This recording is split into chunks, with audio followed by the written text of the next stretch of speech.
there's no need even to have a college degree at all, or even high school. I mean, if somebody graduated from a great university, that may be an indication that they will be capable of great things, but it's not necessarily the case. You know, if you look at, say, people like Bill Gates or Larry Ellison, Steve Jobs, these guys didn't graduate from college. First of all, you don't need college to learn stuff, okay? Everything is available basically for free. You can learn anything you want for free. It is not a question of learning. There is a value that colleges have, which is like, you know, seeing whether can somebody work hard at something, including a bunch of sort of annoying homework assignments, and still do their homework assignments, and kind of soldier through and get it done.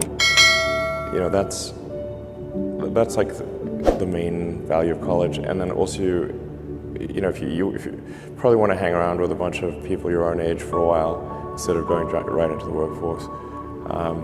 So I think colleges are basically for fun and to prove you can do your chores, but they're not for learning. If you think of like what is education, like you're basically downloading data and algorithms into your brain, and it's actually amazingly bad in conventional education, because like it shouldn't be like this huge chore. Like the more you can gamify the process of learning, the better. Like for my kids, I do not have to encourage them to play video games. Okay, I have to like pry them from their hands like crack. And I think unfortunately, like a lot of education is very vaudevillian. You've got you know, someone standing up there kind of lecturing at people, and they've done the same lecture 20 years in a row, and they're not very excited about it. And that lack of enthusiasm, you know, is conveyed to the students. They're not very excited about it. They don't know why they're there. Like, why are we learning this stuff? We don't even know why. In fact, I think a lot of things people learn, probably there's no point in learning them, because they never use them in the future. Because a lot of kids just in school kind of puzzled as to why they're there. And I think if you can explain the why of things, then that makes a huge difference to people's motivation. Then they understand purpose. So I think that's pretty important, and just make it entertaining. But I think just in general, like conventional education should be massively overhauled, and I'm sure you very much agree with that. But the teachers do not explain why kids are being taught a subject. You know, just sort of get dumped into math and like, well, why are you learning math? What's the point of this? This seems like some, you know, for some people, like maybe it's, I don't know why I'm being asked to do these strange problems. But you know, the why of things is extremely important, because you know, our brain has evolved to discard information that it thinks has no relevance. So then, if on the one hand you're being asked to memorize or learn, say, formulas, but you do not know why this is the case, then you have this cognitive dissonance of, it seems irrelevant, but I'm being told to remember it, so I'll be punished. So I better remember it. But so the why of things is very important, and then being able to, and then picking kind of a problem, and then using various educational tools to solve that problem, like using math or physics or economics to solve that problem, is far more engaging than teaching the tools. You know, it's the difference between if you say, well, we're going to take apart this engine and see how it works and put it back together again. And then in order to take the engine apart, we need, you know, wrenches and screwdrivers and a winch, and Allen keys and whatnot. And then in the course of solving the problem of taking the engine apart and putting it back together, you learn about wrenches and screwdrivers and all the tools that you need.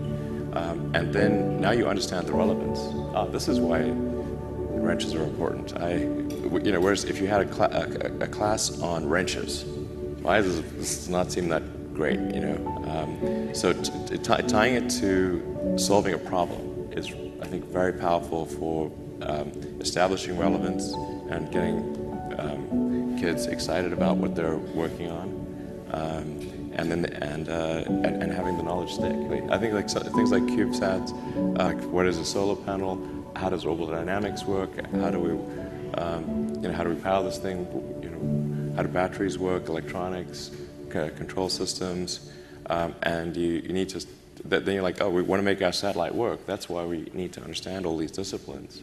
So things like CubeSats, student CubeSats are great. Like things like design, build, fly for model airplanes or Formula SAE. We've got to design and build a kind of a race car and race that against other people. I think those things are very powerful for learning tools. How did the Wharton degree help? I think a business degree teaches you a lot of the terminology. It introduces you to concepts that you would otherwise, there's terminology. There's something to be said for that. Introduces you to concepts you would otherwise have to learn empirically.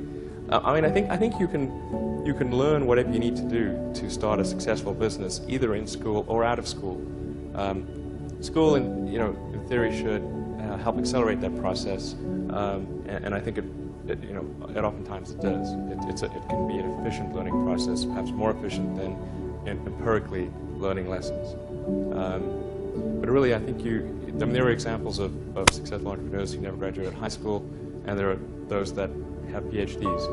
So I think the important principle is to be dedicated to learning what you need to know, whether that is in school or empirically. I don't consider going to college evidence of exceptional ability. In fact, ideally, you dropped out and did something. Obviously, if you look at Gates is a pretty smart guy, he dropped out. Jobs is pretty smart, he dropped out. Larry Ellison, smart guy, he dropped out. Obviously not needed. So, did Shakespeare even go to college? Probably not.